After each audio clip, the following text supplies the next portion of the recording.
Minsan, ew, madungis. Pero masarap. Mwah, i-kiss. Sexy time na. Sexy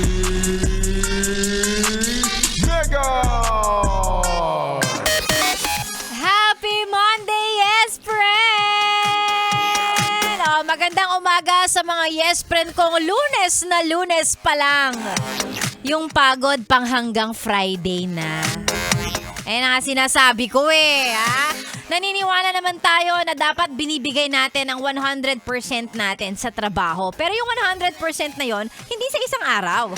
Dapat, putol-putol, nakadistribute. Ngayong Monday, magbigay tayo ng mga 30%. Ganon.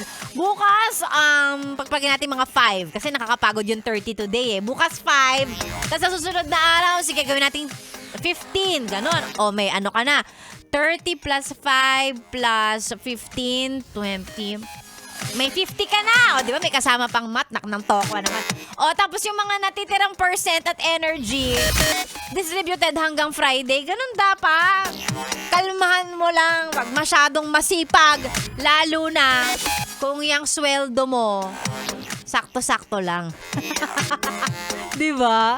Oo, magtrabaho daw lang na ayon sa sweldo. Huy!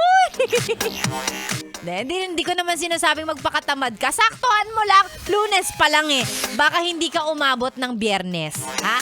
Baka Wednesday pa lang tumatagos ka na sa gate nyo. So, kalmahan mo lang. Ayan, magandang araw. It's a beautiful Monday morning para sa ating lahat. Si Sexy Mega na po ang inyong kasama. Tuloy-tuloy hanggang mamayang tanghali. Bago tayo magbalik sa tugtugan natin, gusto ko lang ipaalala, nagbabasa ako ng mga pa-shoutout. Sa mga gusto magpabati kung nasan ka man ngayon. Nasa bahay. Wow, tambay. Ba't ka nasa bahay? Wala ka trabaho? Ayan, sa mga nasa bahay, nasa work, nasa biyahe. Kung si Manong Driver naka-Yes FM, ay message mo kami.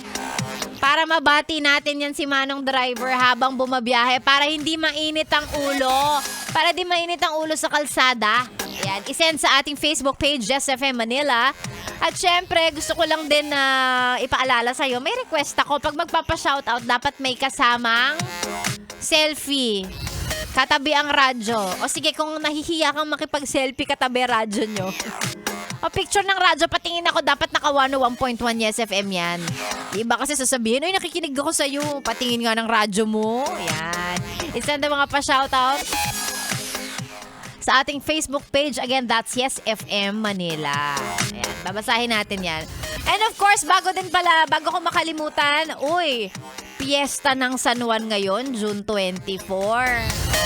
Ha? Yung mga gustong magtipid sa tubig, tinatamad maligo, daan kayo, punta kayo dyan sa San Juan. Sure ako, ha? Maraming mangbabasa sa inyo. Yan, Fiesta ng San Juan. Sa lahat ng mga taga San Juan sa araw na to, happy fiesta po sa inyo. Ayan, nagbabasaan sila. Tama yan. Naku, ang biktima nito, alam mo kung sino? Yung mga nagmomotor. Huwag niyong kalimutang magkapote ha, pag dadaan kayong San Juan. O sa kahit saang lugar na ang patron, ang patron saint ay si Saint John the Baptist. Basaan. Para sa mga di naliligo. Ayan. Perfect na perfect ang araw na to para sa inyo. Ayan. Happy fiesta po. Balik tayo sa mga tugtugang pampagising mo ngayong Monday morning. I know the feeling. Pag Lunes, nakakatamad talaga. Again, isa na mga pa-shoutout sa ating Facebook page. Basahin ko mamaya yan. Ikaw may nakatune in sa stasyong napakasarap pakinggan. Kasama ang isa pang masarap, Sexy Megan. This is 101.1 Yes FM. Good morning!